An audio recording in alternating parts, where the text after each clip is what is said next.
안녕하세요. 한국폴리텍대학교 안정미 교수입니다.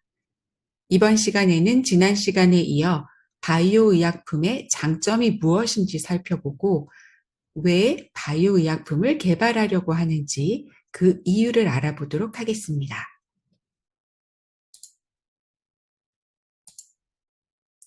바이오 의약품의 특성을 다시 한번 살펴볼까요? 전통적으로 우리가 알고 있는 합성 의약품에 비해 바이오 의약품은 살아있는 세포를 매개로 하여 생산하는 제품입니다. 대부분 세포를 공장으로 하여 생산된 바이오 의약품들의 경우에는 단백질로 구성되어 있는 경우가 대부분이기 때문에 이 단백질의 경우 기존의 화학 합성 의약품들처럼 경구 투여했을 경우에는 소화기를 통해 소화되어 버리는 경우가 발생하게 됩니다. 그러면 위장관을 통과하면서 소화되어 버리게 되면 바이오 의약품의 합성 그 활성도가 굉장히 떨어지거나 아예 사라져 버리게 됩니다.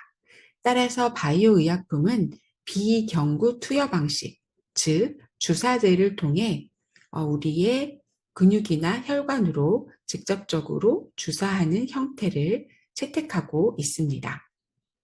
바이오 의약품은 지난 시간에 살펴보았듯이 저분자의 단순한 구조인 합성 의약품과는 상당히 다릅니다. 크기가 크고 구조가 복잡하기 때문에 일반적인 화학 합성 방법으로는 생산하기가 굉장히 어렵습니다. 그렇기 때문에 우리는 어쩔 수 없이 살아있는 세포를 활용하여 이들로 하여금 우리가 원하는 바이오 의약품을 생산하도록 유도하는 것입니다. 따라서 이러한 세포를 잘 관리할 수 있는 그 공장 시설이 먼저 잘 갖춰져 있어야 되기 때문에 바이오 의약품을 생산하기 위해서는 그 약과 제조 비용이 합성 의약품에 비해서 굉장히 높다고 할 수 있습니다. 초기 설비 비용도 높고 그렇다 보니 진입 장벽 또한 합성 의약품에 비해 높은 것이 사실입니다. 그럼에도 불구하고 바이오 의약품을 개발해야만 하는 이유가 있습니다. 그것이 무엇일까요? 당연히 합성약 대비 바이오 의약품이 그러한 단점을 뛰어넘을 정도의 장점을 가지고 있기 때문입니다. 가장 큰 특징이라면 생체의 유래 물질이기 때문에 부작용이 상대적으로 아주 낮다는 것이 가장 큰 특징입니다. 기존 대장암 합성 치료제는 탈모 등의 부작용이 발생했다면 바이오 의약품을 활용한 항암 치료제는 그 부작용을 최소화한다거나 하는 굉장히 좋은 예후들이 나타나게 됩니다. 그리고 바이오 의약품의 또 다른 장점이라면 환자 맞춤형 치료가 가능하다는 것입니다. 특정한 유전자의 발현 여부를 살펴보고 발현이 높은 환자에게만 타겟으로 하여 치료제를 투여한다거나 하는 방식을 통해 예후도 좋고 치료 효과도 훨씬 더 높은 방식을 채택할 수 있게 되는 것입니다.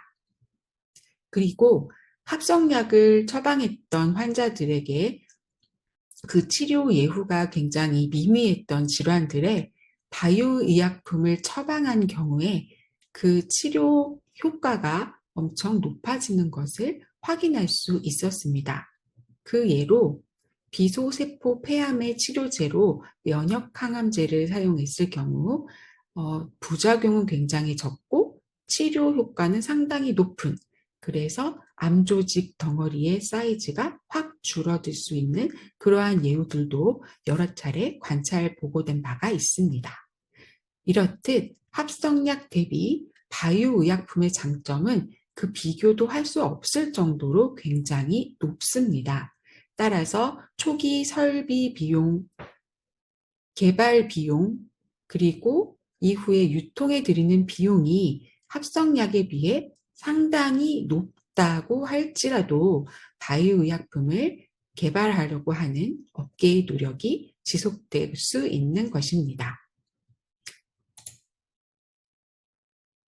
의약품 유형별 파이프라인 현황을 살펴보면 그 효과가 두드러지는 것을 알 수 있습니다. 2021년 5월 기준 전체 의약품 대비 합성 의약품을 생산하는 파이프라인은 약 43.2%로 50%도 되지 않는 것을 알 수 있습니다. 그 나머지 부분은 이렇게 여러 제품군을 포함한 바이오 의약품들이 차지하는 것을 알 수 있습니다. 2021년 기준으로 벌써 의약품 전체의 반 이상을 바이오 의약품이 차지한다는 것을 알 수 있습니다. 치료 영역별 파이프라인 현황을 한번 살펴볼까요? 심혈관 질환을 비롯하여 소화기계, 면역질환, 감염, 대사질환 등등을 포함한 여러 가지 치료 영역을 살펴보았을 때 암과 관련되어 있는 치료제에 개발되는 비율이 높다라는 것을 우리가 알 수 있고, 여러 가지 종류의 바이오 의약품 중에서도 항체 의약품이 비율이 상당히 높다라는 것도 알 수 있습니다. 따라서 항체 의약품 중에서도 면역 질환과 관련되어 있거나 암과 관련되어 있는 제품들의 개발하고 있는 비율이 상당히 높다, 거의 집중되어 있다라는 것을 알 수 있습니다. 이렇게 왜 바이오 의약품을 개발해야 하는지, 업계는 이미 바이오 의약품 개발에 투자를 많이 하고 있는지 등을 살펴보았습니다.